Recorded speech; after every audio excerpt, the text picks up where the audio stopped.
Well, I guess I've taken enough pictures of orbs to do me for a while, and now I will get back to reading books. I went to a citywide garage sale in Austin, Texas the other day and found this book, and I've read half of it already. It's pretty good. Now, you might not agree with all of these things that are going to be said in this book, because I found that couldn't agree with everything, but quite a lot of it I could. It was written 30 years ago, but it's pretty pertinent for today. And it is for the physical and spiritual transformation of man.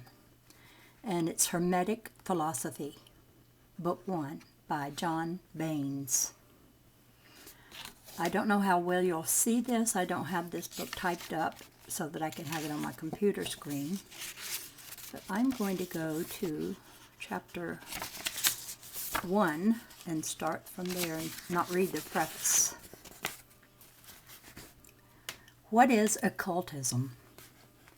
During recent years, the advance in science and techniques has been fabulous. New and revolutionary concepts have emerged in all fields of human activity. Today, more than ever, is known of physics, chemistry, surgery, disease, etc. In the not-too-distant future, human beings will be able to reach other planets. And, nevertheless, man himself has not changed. His brain works in the same manner as 2,000 years before Christ.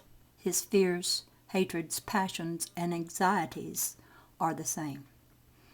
The conquest of the outer world has been successful, but the conquest of the inner world has been null. Much is known about the secrets of matter and energy, but nothing about the mind or the force which maintains life. Very few can state with certainty, "I know myself." Nevertheless, this does seem to alarm... Nevertheless, this does not seem to alarm the great human mass, which has become arrogant with the apparent power of man over nature. Only illness, misfortune, and death occasionally teach humility. And then man who arrogantly believes himself master of the universe bows his head just as crushed and impotent as primitive man before the fury of the elements. Only then does he meditate on life and ask himself, what is life? Why is God so unjust? Who am I? From whence do I come? Where am I going? Why do we all have to die? Is there no happiness? Some, too materialistic or too indolent to think, are comforted by attributing everything to chance. Religions endeavor by all means possible to give comfort through different dogmas, which they attribute to divine origin. Nevertheless, scientific laws are implacably logical and powerful and difficult to reconcile with religious dogma, which appeal only to faith. Deep down, man lives confused and fearful of the morrow. In order to palliate this confusion and anguish, which arises from a vision of a world which is apparently chaotic, unjust, and governed by chance, he surrounds himself with materialistic progress, luxury, and amusement. Social life, festivity, and friends help him to forget his spiritual vacuum, and he closes his eyes to the terrible spectacle of life. In the midst of this chaos, there is a secret society which has maintained for over 1,000 years, in its original purity, a science which gives man access to a new and higher conscious awareness, through which he is able to know himself, become aware of the mystery of life and truth, and stimulate his dormant mental capacity. This secret society is the order of the Hermetic Rosicrucians. This fraternity has in its secret files a science which comes from the most remote antiquity and was communicated to man by extraterrestrial visitors. This science is occultism, and the true teachings are kept secret, and only personal interpretations have reached the laity from those who have been able to lift the veil on a minute portion of these secrets. This knowledge has been kept secret due to the fact that the only individuals who may have access to this knowledge are those who are willing to study seriously and who have acquired certain spiritual evolutions. This is similar to laws which reserve certain rights only for those over 21 years of age. There is a mistaken concept that man is an intelligent entity, completely and totally successful. Nevertheless, man is still only on the threshold of his mental development. Throughout the ages, there have been men who have reached more complete development than others, illuminated and inspired by Rosicrucian science, which formerly had its center in Egypt and was originated by Hermes Trismegistus. Some of these men, named Pythagoras, Socrates, Plato, Jesus, Orpheus, Dante, Descartes, Franklin, Edison, Newton, Bacon, and many others, have formed a spiritual aristocracy, infinitely more important than any social or financial aristocracy. Rosicrucians appear and disappear throughout the history of mankind, according to preordained cycles. They were especially known between the 15th and 17th centuries, being famous as magicians, sages, and alchemists, disappearing soon afterward to work in secret for the welfare of humanity, maintaining only certain vanguards who taught the Rosicrucian science to those whose conscious state made them worthy of instruction. Unfortunately, certain individuals who have only had a passing contact with an authentic Rosicrucian have founded institutions for purely commercial purposes, which they have labeled Rosicrucian. These usurpers have endeavored to prove their legitimacy with bundles of documents in which they are supposedly recognized as the only true and real Rosicrucians. However, they have forgotten that by tradition, the real Rosicrucian never reveals himself by means of documents, signs, or words, but by his knowledge and deeds, by his way of living, his manner of speech and actions. In spite of the fact that these pseudo-Rosicrucian organizations have no contact with those authentic Rosicrucians of the 15th century, they have played a useful part in awakening the interest of the laity in these studies. Just as there are primary, secondary, and university levels in the field of education, there is a comparable progression in these true Rosicrucian studies. Only in an organization in which an individual is truly and not symbolically initiated will he find the most experienced teaching. Many are called, but few are chosen has a very special meaning here. Many have sought the light of occultism in diverse and dissimilar organizations, but few have found the real society wherein there is the light and truth as only one guided by his own spirit may find it. In spite of the abundance of centers of learning, in no part of the world, in no school, and in no university is man taught to live. Now I want to interject something right here. This was 30 years ago. Nowadays, you can find good groups of people that are studying in earnest and who have their hands on some of these documents to read about some of the things that I will be reading about in this book. So things have changed for a few of the humans on this earth. I'm one of them, I hope. Although I wouldn't say I'm a Rosicrucian, but when I read some of the things in this book, I'm seeing that some of the things they say I resonate with very much. Not everything, because this was 30 years ago and times have changed. In some ways, some things are still the same. But in other ways, there is beginning to be quite a lot of people looking to know who they are and where they come from and what is their future. So, that's my little interjection.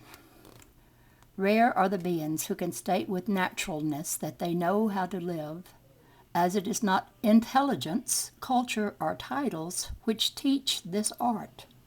Paradoxically, sometimes the most cultured in appearance are woefully ignorant, as the most terrible ignorance is the ignorance of self, the ignorance of the mystery of life, the ignorance of the mystery of our Father, our Creator, whom we call God, the ignorance of the mystery of death, ignorance of love, kindness, beauty, and true knowledge, the ignorance of brotherhood and of the union of all the people of the world.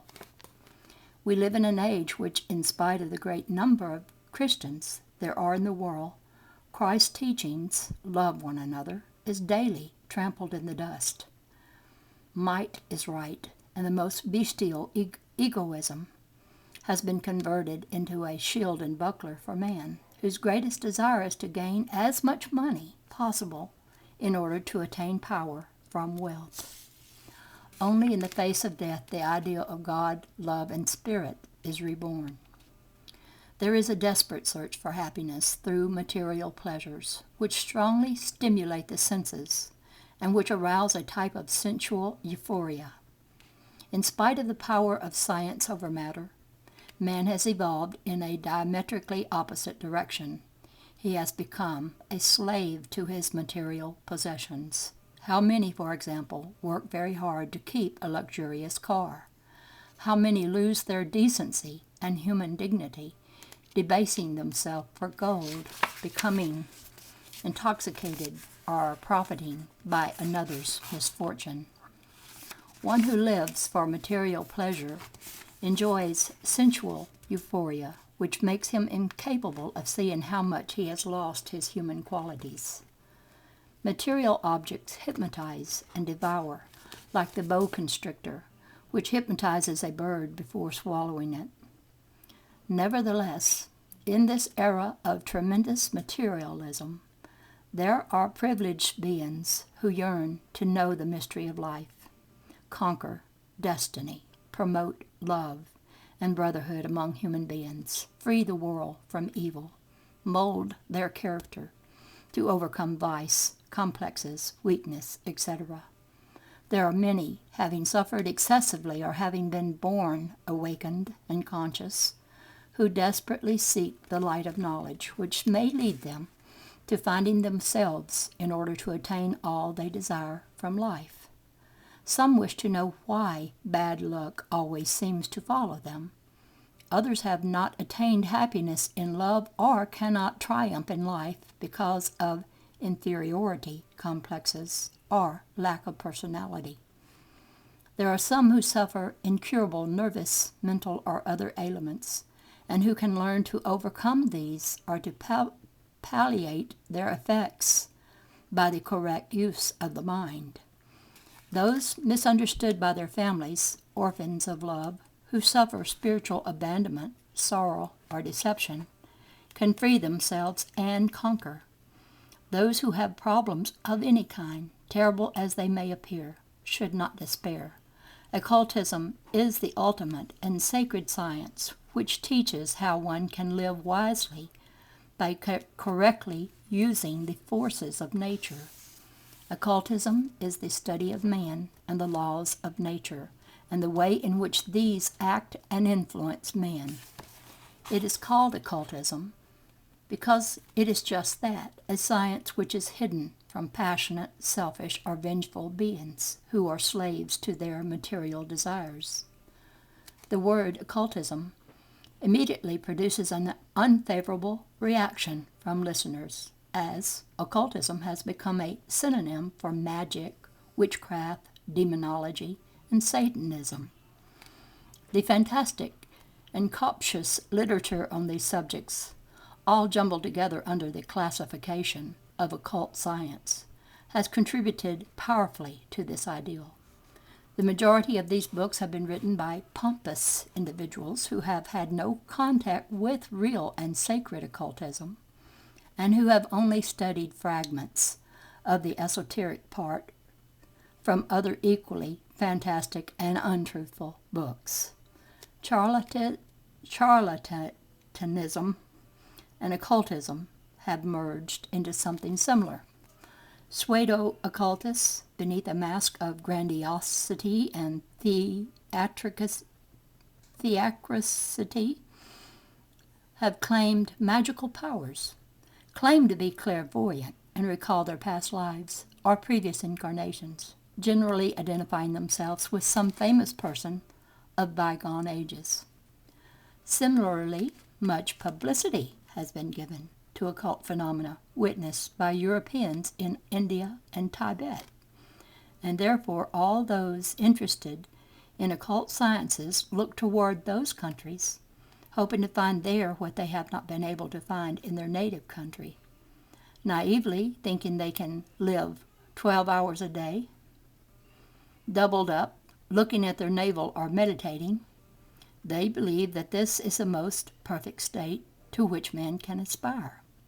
They do not realize that the complicated gymnastics called yoga, for example, are only a means to an end, which the Westerner can reach more easily by other methods more in accordance with his strength, activity, or vigor, and not by falling into Hindu passiveness and apathy. There is a great difference between the Eastern and Western constitution, and therefore it is not wise for the people of the West to adopt Hindu practices which may lead to the disintegration of their personality.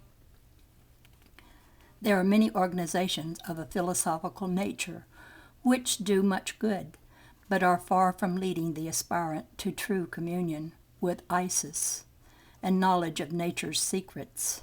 From 10,000 schools of occultism, there is perhaps one where the aspirant will find the light of true knowledge and receive a true initiation. The remainder are only centers of study where theoretical information is provided, but no knowledge and even less wisdom. The main objective of occultism is the liberation of the human being. Liberation from ignorance, pain, bestiality, lies, destiny, and death. In order someday to change the world and create a new world of responsible men entirely conscious of their human quality. Many set out on this road to excellence with great enthusiasm, but believe only 3 or 4 prayers, meditation, or incantations are necessary to receive by divine grace all power and knowledge. It is necessary to be realistic, as everything in life is difficult. Occultism is a science which requires dedication and constant study and practice, as it is a science which involves nothing less than the understanding and knowledge of God, man, and life. A great majority weaken after only 2 or 3 years of study, and during that short time desire to understand all. One who has obtained a degree as a doctor has had to study approximately 20 years of his life, and nevertheless many wish to decipher the mysteries of life in 2 or 3 years. Only with unending constancy, valor, and confidence in oneself can man attain great achievements. Undoubtedly, those who only wish to change their character, strengthen their personality, or attain some material success will not need to strive as those who desire a union with their own spirit. Those who study from curiosity will regrettably lose their time and run the risk of endangering their lives, as contact with the flame of truth may burn those whose souls have not been purified from selfishness and human passion. Different sects and schools study and utilize some aspects of occultism, generally under another name. Examples of this are Masonry, Martinism, yoga, and absolutely all religions. Anyone who knows anything about occultism will realize that religious institutions are secret societies, and thus every religion has taken as symbols for their rites those of occult fraternities of bygone ages. As an example, in the Catholic religion, Isis is transformed into the Virgin Mary, and the Ankh cross into the Catholic cross. The wand of Anubis is the bishop's crozier, and the ceremonies of ritual invocations becomes the Mass. These entities have knowledge of only a small part of this science, and this knowledge is generally used for their own exclusive benefit. Such is the case of some religions which treat their followers like sheep, keeping them unaware of the real meaning of the cult. When some of the faithful ask the meaning of the symbols and rituals, the priests state that these are the mysteries. At a much higher level are the Masons, and their philosophy and symbols are entirely Rosicrucian. This great and dignified institution merits deep respect and has cooperated in no small measure with the realization of the Rosicrucian ideas of liberty, equality, and fraternity. Unfortunately, the Masons have lost many of the keys to Hermetic science, and at present their initiation is entirely symbolic. In ancient Egypt, the study of occultism was the privilege of priests and pharaohs. There appeared Hermes Trismegistus, known as the father of modern occultism, who summarized Rosicrucian wisdom under 7 principles known as the 7 Hermetic principles, which are the basis of occultism and the key to all phenomena. These are mind, correspondence, vibration, polarity, rhythm, cause and effect, generation. Mind, all is energy. The universe is mental. Correspondence, as it is above, it is below. As it is below, it is above. Vibration, nothing is stationary, everything vibrates. Polarity, everything is double, everything has its opposites. Extremes meet. Rhythm, all is ebb and flow, action and reaction, advance and recoil. Cause and effect, nothing happens by chance, everything occurs according to the law. Generation, generation is evident in everything, all is masculine and feminine. The careful study of these principles is the true master key which opens the door to all knowledge. Nature hides in its bosom the greatest secrets of life, and one who, following the teachings of Christ, is like a child, can read these like an open book. The requisites to merit the teachings of this science are to have an impersonal ideal for the benefit of humanity, practice love, fraternity, and equality for all human beings, with no class, race, or color distinction, a sincere wish to excel morally and spiritually and attain mastery over passion. If you wish to excel, listen attentively to the voice of occult teaching. Nothing will be impossible if you understand, practice, and comprehend the divine science of true occultism, which enables man consciously to identify himself with the divine principle latent within himself.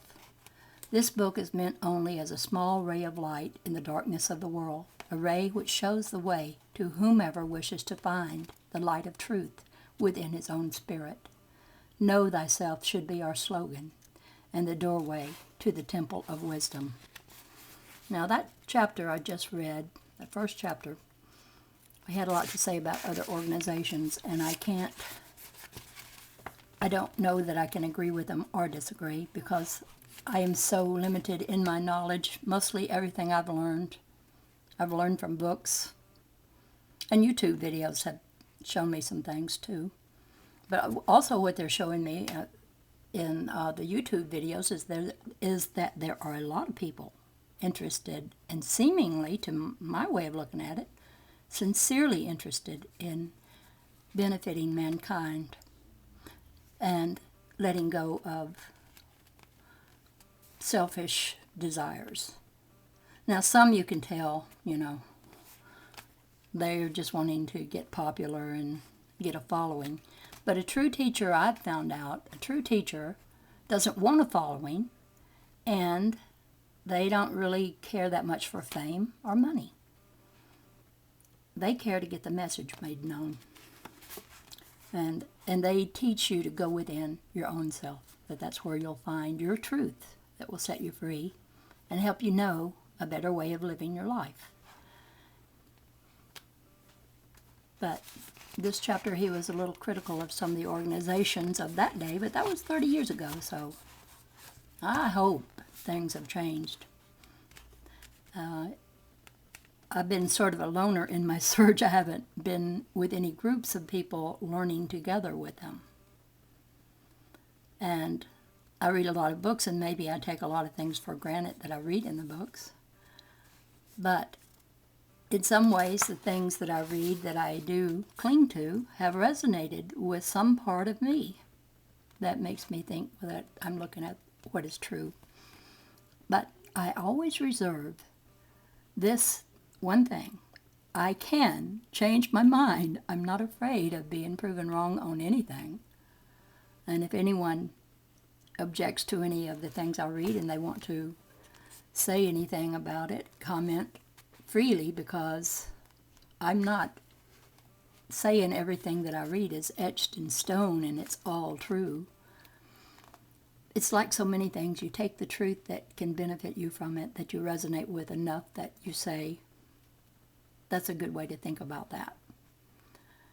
And that's what I do, but, I guess everybody does whatever works best for them. Anyway, let me get to this next chapter. I'm going to make these long readings. I can talk for 40 minutes, I know. And it's gone up a lot from when it was just 10 minutes. Chapter 2. Man. Homo sapiens, a fickle, contradictory, and passionate creature, unites in himself the most diverse and varied tendencies. Now he reaches the utmost heights of kindness, love, and sacrifice, or sinks to the lowest depths of bestiality and wickedness. Human beings are men and beasts at the same time, and between these two, bestiality and divinity, his ego hovers in permanent and continuous fluctuation. This duality has led us to establish a new scale of human classification beyond intelligence, titles, political power, or wealth. This classification refers to the distance, farther or near, from his bestial condition. Intelligence has no relation to the human quality of an individual, not to his social, cultural, or financial status. A scientist, an oral, a brilliant politician, may be nearer to an animal than an illiterate peasant. What is it that makes this difference? Is it conscience? The more conscious an individual, the further he is from an animal, and vice versa. This level of consciousness is determined by the capacity of a man to exist and act free from psychic automatism. The mind only functions correctly when it is free from emotional disturbances, instinctive compulsions, and from all that distorts and clouds the thoughts. We could say that conscience is that ego which governs the mind. It is possible to find an intelligent person who is unconscious, as intelligence and consciousness are two different things. Physical phenomena can be measured, classified, and evaluated, and by this means reach the statement of certain laws. This does not occur with mental phenomena, as we are only aware of a small part of the mind, which is that which comes under the heading of conscious. When it comes to the subconscious, we are almost completely in the dark. It is known that the subconscious mind is credulous and malleable, without capacity of judgment. And who can establish when an individual is thinking subconsciously or consciously? It is obvious to assume that if upon reasoning the oniric or subconscious state of the individual has strongly intervened, this evaluation will lack solidity. Ignorance of exact mental processes leads us to doubt their efficiency and recognize that perception can be seriously damaged due to unknown factors. Let us assume that someone should affirm that all human beings are and have always been insane. What concrete means have we to refute this? What points of reference? It is not entirely possible that the human mental state is imperfect. That mind has lost or lacks certain essential qualities for complete and perfect performance. If this were so, it is evident that it is difficult to study and prove this phenomena, as this would only be possible by first acquiring those qualities which are lacking. The Rosicrucian philosophy affirms that the human mind suffers from atrophy of certain essential capacities, which are capable of being acquired through Rosicrucian practices. This amply explains and justifies the enormous range of anomalies of human conduct. Genuine Rosicrucians are the direct inheritors of extraterrestrial visitors of extraordinary development